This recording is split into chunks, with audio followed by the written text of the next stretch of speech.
பிளேடால் இந்த இடத்துல எனக்கு அப்படியே கோடு கோடு கோடாக போடுறாங்க. திரு எம்ஜிஆர் அவர்கள் மறைந்திருந்த அந்த தருணம் அங்கேயேங்க நானாக கர்ச்சிப்பை வச்சு அப்படியே தொடச்சி போடுறேன்.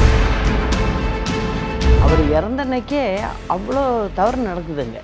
உங்களுக்கெல்லாம் அந்த ஃபோட்டோ மட்டும்தான் தெரியும், என்ன நடந்துங்கிறது எனக்கு தான் தெரியும். அந்த இடத்துல நான் ஒருத்தி தான் அவங்களுக்கு சப்போர்ட்டாக நிற்கிறேன். என்னை எப்படி அங்கேருந்து நகர்த்துறது?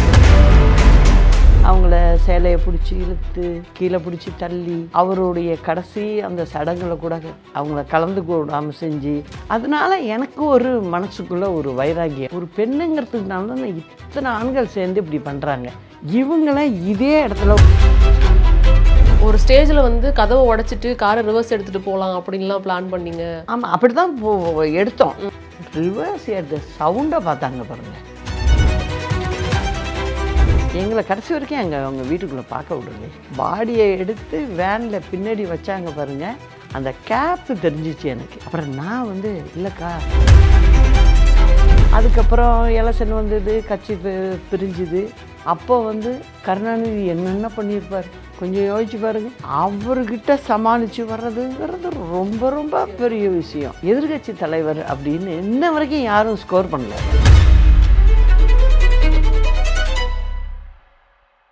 மேம் இவ்வளோ தூரம் ட்ராவல் பண்ணியிருக்கிறாங்க, எல்லாமே ஓகே.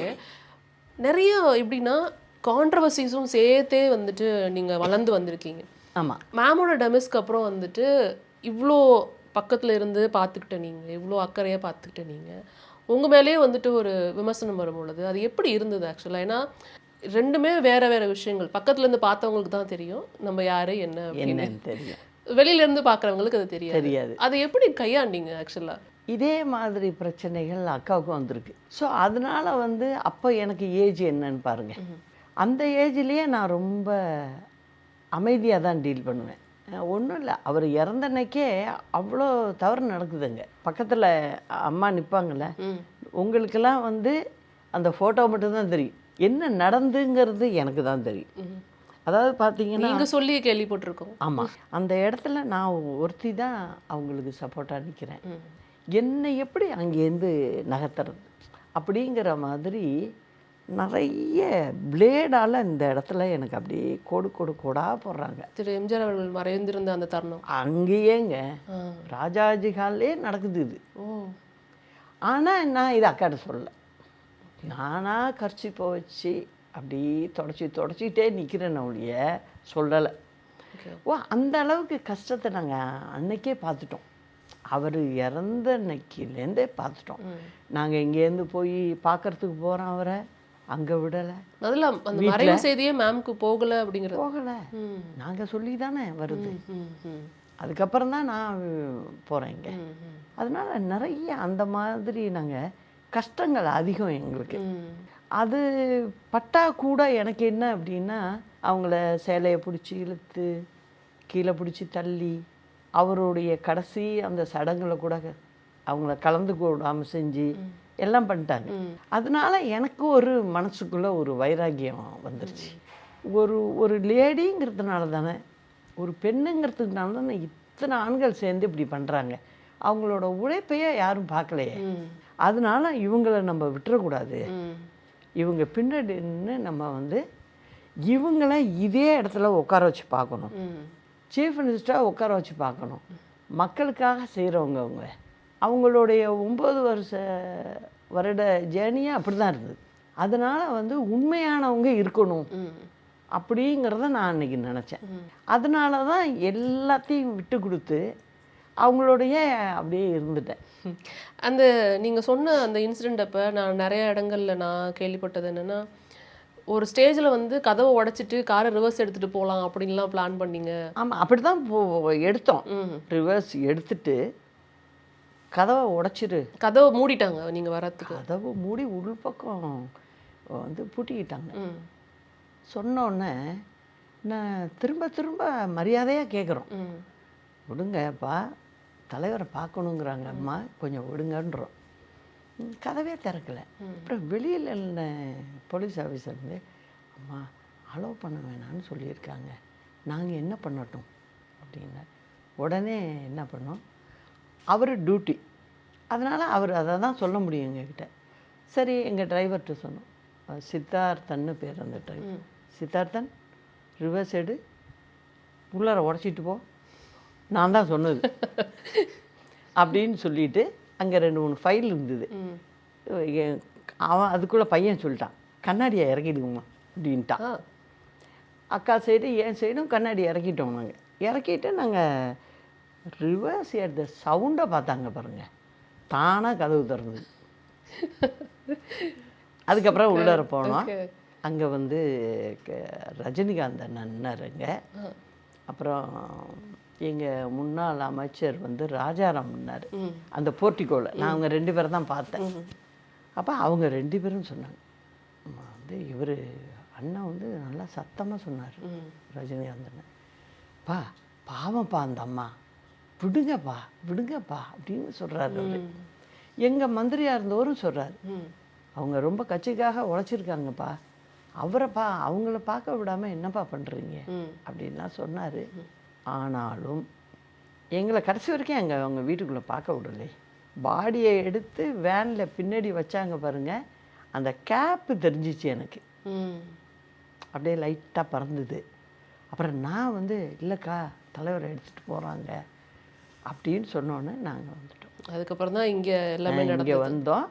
அந்த சமயத்தில் பாருங்கள், மெமோரியல்ஸு டிடியாக இருந்தார் என் ஹஸ்பண்ட், டெப்டி டைரக்டர் மெமோரியல்ஸ் சென்னையில். அதனால் அவர் கண்ட்ரோலுக்கு வந்துருச்சு ராஜாஜி ஹால். அதனால் அவர் சொல்லிட்டாரு, நீங்கள் வாங்க நான் பார்த்துக்குறேங்க. ஃப்ரம் த பிகினிங் அவங்க திரைத்துறைக்கு வந்தப்பவே வந்துட்டு இந்த மாதிரி விஷயங்களை ஃபேஸ் பண்ண ஆரம்பிச்சிருப்பாங்க, விமர்சனம் அப்படிங்கிற விஷயங்களை ஃபேஸ் பண்ண ஆரம்பிச்சிருப்பாங்க. அதுக்கப்புறம் அரசியல், அப்புறம் நீங்களும் வந்திருக்கீங்க உள்ளார. 2 பேருமே வந்து நிறைய விமர்சனங்களை ஃபேஸ் பண்ணியிருந்திருப்பீங்க. பட் இந்த இன்சிடெண்ட், எம்ஜிஆர் அவர்கள் மறைவு அந்த இன்சிடெண்ட்டாக இருக்கட்டும், சட்டசபையில் அவங்களுக்கு நடந்த அந்த இன்சிடெண்ட்டாக இருக்கட்டும், இதெல்லாம் வந்து எங்களுக்கு செய்தியாக தெரியும். ஆமாம், அதுக்கு பின்னாடி என்ன வழி இருந்ததுங்கிறது தெரியாது. யாருமே வந்துட்டு என்ன நடந்தாலும் பரவாயில்ல, நான் அரசியலுக்கு நான் வருவேன் அப்படிலாம் முடிவெடுத்திருக்க மாட்டாங்க. கண்டிப்பாக வருவாங்க, வீட்டில் உட்காருவாங்க, அதுலேருந்து வெளில வரத்துக்கு ஒரு 2 நாள் ஆகும், 3 நாள் ஆகும். வேணவே வேணாம், இது இப்படிலாம் போய் பண்ணணுமா அப்படின்லாம் நினச்சிருக்க வாய்ப்பு இருக்குது. அந்த இன்சிடென்ட்லாம் நடந்திருக்கும், உங்ககிட்ட டிஸ்கஷன் போயிருந்திருக்கும், நீங்களும் ஏதாவது சொல்லி நடந்தது. இவங்க ரொம்ப டீசென்ட்டு.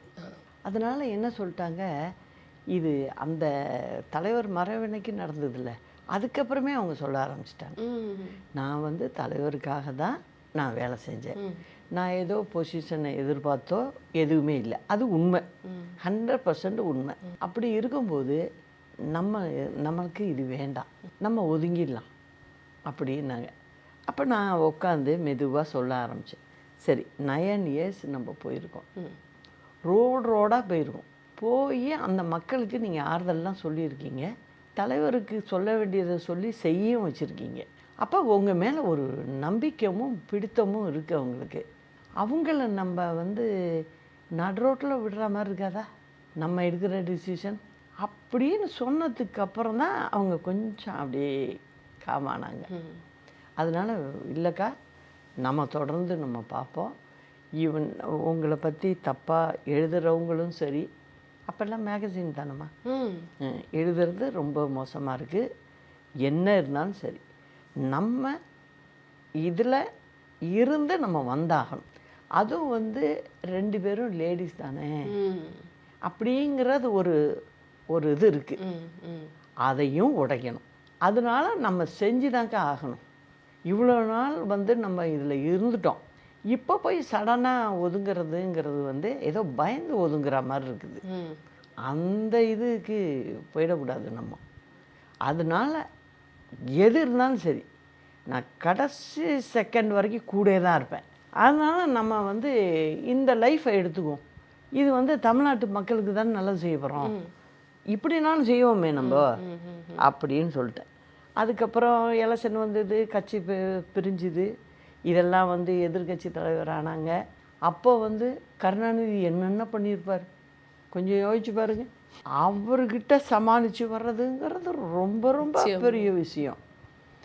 அதுலேயும் வந்து அன்னைக்கெல்லாம் பார்த்திங்கன்னா எதிர்கட்சி தலைவர் அப்படின்னு இன்ன வரைக்கும் யாரும் ஸ்கோர் பண்ணல அதை அவங்க செஞ்சதை. ஆனால் அதுக்கு என்ன காரணம்னு சொன்னீங்கன்னா அந்த பப்ளிக் மேலே உள்ள இன்ட்ரெஸ்ட் தான் காரணம். அதனால அவர் என்ன இஷ்டத்துக்கு பேசுவார், வந்து பேசிட்டு எல்லாம் செய்கிற மாதிரியே பேசுவார் சட்டசபையில். அந்த காரியம் நடந்திருக்கா அப்படின்னு பார்த்தீங்கன்னா நடந்திருக்காது. யாருமே கேள்வி கேட்கறதில்ல. அதாவது சட்டசபையை பொறுத்த வரைக்கும் எதிர்க்கட்சி தலைவராக அம்மா இருந்தப்போ சிஎம்மாக கருணாநிதி இருந்தார். அவர் என்ன சொன்னாலும் அங்கே பேசுகிறது ஒன்று இருக்கும், ஆனால் டிபார்ட்மெண்ட் வழியாக அது வந்து மக்களுக்கு போய் சேர்ந்துருக்கான்னு பார்த்தீங்கன்னா இருக்காது. அது நாங்கள் கண்கூட பார்த்தோம். அதுக்கப்புறம் தான் அம்மா என்ன பண்ணாங்க, ஒவ்வொரு பாயிண்ட்டையும் எடுத்து பேச ஆரம்பிச்சாங்க. அப்போல்லாம் நீங்கள் பார்த்தீங்கன்னா சட்டசபை நிகழ்ச்சி வந்து அவ்வளோ உயிரோட்டமாக இருக்கும் அவங்க எதிர்க்கட்சி தலைவராக இருந்தப்போ. அப்போ கம்ப்ளீட்டாக எல்லா டிபார்ட்மெண்ட்டையும் அலசி எடுத்து பேச ஆரம்பிச்சிருவாங்க. அவரே ஒரு கட்டத்தில் பயப்பட ஆரம்பிச்சிட்டார். ஓகே. ஸோ அந்த மாதிரி தான் நிலமை இருந்தது. அதுக்கப்புறம் திரும்ப தேர்தல் வந்தது, அம்மா வெற்றி பெற்று சிஎம் ஆனாங்க. இந்த கொஸ்டின் கண்டிப்பாக வந்துட்டு எல்லாருமே உங்ககிட்ட கேட்டு வந்திருப்பாங்க. ஏன்னா தமிழ்நாடோட மிகப்பெரிய தலைவர்கள் ஆளுமைகள்னு எடுத்துக்கிட்டோன்னா கண்டிப்பாக எம்ஜிஆர் அவர்கள், ஜெயலலிதா அவர்கள் அப்படிங்கிற கட்டத்தில் கலைஞர் அவர்களும் ஒரு ஒரு ஆளுமை மிக்க ஒரு தலைவர். இப்போ இருக்கிற டிஎம்கேவோட அப்போ இருக்கிற டிஎம்கேவை சமாளிக்கிறது இன்னும் கஷ்டம் அப்படிங்கிறத சொல்லுவாங்க. அது உண்மை. உண்மை. அப்படிங்கிற பட்சத்தில் என்ன மாதிரியான விஷயங்கள்லாம் ஹேண்டில் பண்ண ரொம்ப டஃப்பாக இருந்தது, அதை எவ்வளோ சக்ஸஸ்ஃபுல்லாக அவங்க ஹேண்டில் பண்ணாங்க, நீங்களுமே கூட இருந்திருப்பீங்க. ஸோ நம்ம வந்து ஒரு விஷயத்தை செஞ்சு முடிச்சதுக்கப்புறம் ஒரு சாட்டிஸ்ஃபேக்ஷன் கிடைக்கும், நிஜமாலே நல்லா தான் பண்ணியிருக்கோம்ல, நிலைமை நல்லா ஹேண்டில் பண்ணியிருக்கோம்ல அப்படின்னு. அப்படி என்ன மாதிரியான விஷயங்கள்லாம் இருந்திருக்கு? அவர் வந்து நல்லா ஒர்க் பண்ணுவார், அதில் எல்லாம் ஒன்றும் பிரச்சனை இல்லை. ஆனால் ஒரு ஒரு டிபார்ட்மெண்ட் மட்டும் டீப்பாக போக மாட்டார். பேசுகிறதுல உள்ள இது செய்து முடிக்கிறதுல இருக்காது. அது எப்படி இருக்கும் அப்படின்னு பார்த்தீங்கன்னா இந்த பப்ளிசிட்டி ஆங்கிளில் என்னென்னவோ அந்த மாதிரி போகும். அது டிஎம்கேயோட ஸ்ட்ராட்டஜியே அப்படி தான் இருக்கும். ஓகே. இப்போ வரைக்கும் அப்படி தான் இருக்குது, இப்போ கூட இருக்குது. அம்மாவை பொறுத்த வரைக்கும் என்னென்னா பப்ளிசிட்டியை பார்க்க மாட்டாங்க. நீங்கள் அவங்க கடந்து வந்த பாதையை பார்த்தீங்கன்னாவே தெரியும். அவங்கள பொறுத்த வரைக்கும் மக்கள் பிரச்சனை ஒன்று தான் எங்களுக்கு, அதில் தான் நாங்கள் டீப்பாக போவோம். இது நமக்கு தேவையில்லை அப்படின்னு கூட நினச்சிருக்கோம்.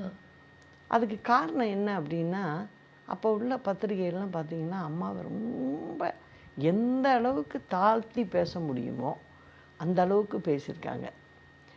அதெல்லாம் நம்ம கேட்டுக்கிட்டு ஒரு நாள் அதை பற்றி நினச்சோன்னா நம்ம 10 நாளைக்கு வேலை செய்ய முடியாது. அதுக்கு தான் அவங்க பண்ணுறதே. அதனால் நாங்கள் அதுக்கு வெயிட்டே கொடுக்க மாட்டோம். அதுதான் எங்களோட இம்பார்ட்டன்ட். ஆமாம், நம்ம வேலையை செஞ்சுட்டு போயிட்டுருப்போம். இல்லை, நீங்கள் சொல்கிறது ஒரு டேக்அவேவாக இருக்குது மேம் இப்போ பார்க்குற விமெனுக்கு. ஆமாம், ஏன்னா இப்போ வந்து எல்லாரும் சந்திக்கிற ஒரு விஷயம் என்னென்னா விமர்சனம். ஆமாம், எது பண்ணாலும் அதுக்கு விமர்சனம், எதிர்மறை விமர்சனங்கள் அதிகமாக இருக்குது. அதுக்கு வந்து இம்மிடியட்டாக பெண்கள் டவுன் ஆயிடுறத பார்க்க முடியுது. அது நீங்கள் சொல்லும்போது அதுக்கு நாங்கள் வந்து வெயிட்டே கொடுக்க மாட்டோம் அப்படின்னு சொல்லும்போது அதுதான் அதை தான் செய்யணும். அது குறிப்பாக பெண்கள் வந்து அதை செய்யணும். இல்லைன்னா அவங்க வந்து சாதிக்கிறது ரொம்ப கொஸ்டின் மார்க் ஆகிடும், கேள்விக்குறியாகும்.